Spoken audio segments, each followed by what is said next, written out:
కీర్తనల గ్రంథ పఠనము 101వ కీర్తన. నేను కృపను గూర్చియు న్యాయమును గూర్చియు పాడెదను. యెహోవా, నిన్ను కీర్తించెదను. నిర్దోష మార్గమున వివేకముతో ప్రవర్తించెదను. నీవు ఎప్పుడు నా యొద్దకు వచ్చెదవు? నా ఇంట యథార్థ హృదయముతో నడుచుకొనును. నా కన్నుల ఎదుట నేను ఏ దుష్కార్యమును ఉంచుకొనను. భక్తి మార్గము తొలగిన వారి క్రియలు నాకు అసహ్యములు. అవి నాకు అంటనీయను. మూర్ఖచిత్తుడు నా యొద్ద నుండి తొలగిపోవలెను. దౌష్ట్యమును నేననుసరింపను. తమ పొరుగు వారిని చాటున దూషించు వారిని నేను సంహరించెదను. అహంకార దృష్టి గలవారిని, గర్వించిన హృదయము గలవారిని నేను సహింపను.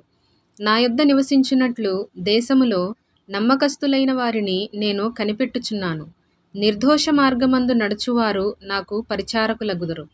మోసము చేయువాడు నా ఇంట నివసింపరాదు. అబద్ధములాడువాడు నా కన్నుల ఎదుట నిలువడు. యెహోవా పట్టణములో నుండి పాపము చేయువారినందరినీ నిర్మూలము చేయుటకై దేశమందలి భక్తిహీనులందరినీ ప్రతి ఉదయమున నేను సంహరించెదను. 102వ కీర్తన.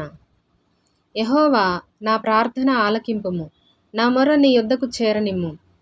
నా కష్టదినమున నాకు విముఖుడవై ఉండకుము. నాకు చెవియొగ్గుము.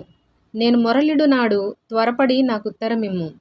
పొగ ఎగిరిపోవునట్లుగా నా దినములు తరిగిపోవుచున్నవి. పొయ్యిలోనిది కాలిపోయినట్లు నా ఎముకలు కాలిపోయియున్నవి. ఎండదెబ్బకు వాడిన గడ్డివలె నా హృదయము వాడిపోయియున్నది. భోజనము చేయుటకే నేను మరచిపోవుచున్నాను. నా మూల్గుల శబ్దము వలన నా ఎముకలు నా దేహమునకు అంటుకొనిపోయినవి. నేను అడవిలోని గూడబాతును పోలియున్నాను. పాడైన స్థలములలోని పగిడి కంటివలెనున్నాను. రాత్రి మెలకువగా నుండి ఇంటి మీద ఒంటిగానున్న పిచ్చుకవలె నున్నాను. దినమెల్లా నా శత్రువులు నన్ను నిందించుచున్నారు. నా మీద వెర్రి కోపము గలవారు నా పేరు చెప్పి శపింతురు.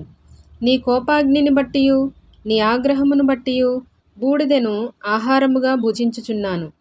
నా పానీయముతో కన్నీళ్లు కలుపుకొనుచున్నాను. నీవు నన్ను పైకెత్తి పారవేసియున్నావు. నా దినములు సాగిపోయిన నీడను పోలియున్నవి. గడ్డివలె నేను వాడియున్నాను. యెహోవా, నీవు నిత్యము సింహాసనాసీనుడవు. నీ నామస్మరణ తరతరములు ఉండును. నీవు లేచి సియోనును కరుణించెదవు. దానిమీద దయచూపుటకు కాలము వచ్చెను. నిర్ణయ కాలమే వచ్చెను. దాని రాళ్ళు నీ సేవకులకు ప్రియములు. వారు దాని మంటిని కనికరించుదురు. అప్పుడు అన్యజనులు యెహోవా నామమునకు, భూరాజులందరూ నీ మహిమకును భయపడెదరు. ఏలయనగా యెహోవా సియోనును కట్టియున్నాడు. ఆయన తన మహిమతో ప్రత్యక్షమాయెను. ఆయన దిక్కులేని దరిద్రుల ప్రార్థన నిరాకరింపక వారి ప్రార్థన వైపు తిరిగియున్నాడు.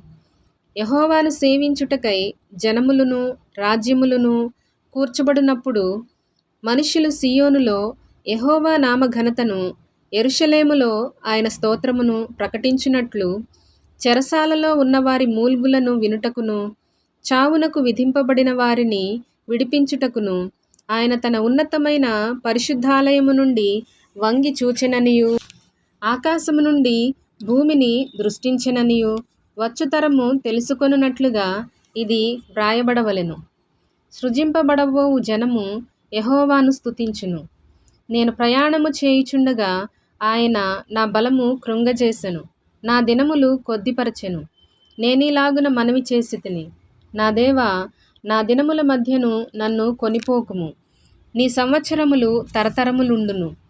ఆదియందు నీవు భూమికి పునాది వేసితివి. ఆకాశములు కూడా నీ చేతి పనులే. అవి నశించును గాని నీవు నిలిచియుందువు. అవి అన్నియు వస్త్రము వలె పాతగిలును. ఒకడు అంగవస్త్రమును తీసివేసినట్లు నీవు వాటిని తీసివేయుదువు. అవి మార్చబడును. నీవు ఏకరీతిగా నుండువాడవు. నీ సంవత్సరములకు అంతము లేదు. నీ సేవకుల కుమారులు నిలిచియుందురు. వారి సంతానము నీ సన్నిధిని స్థిరపరచబడును.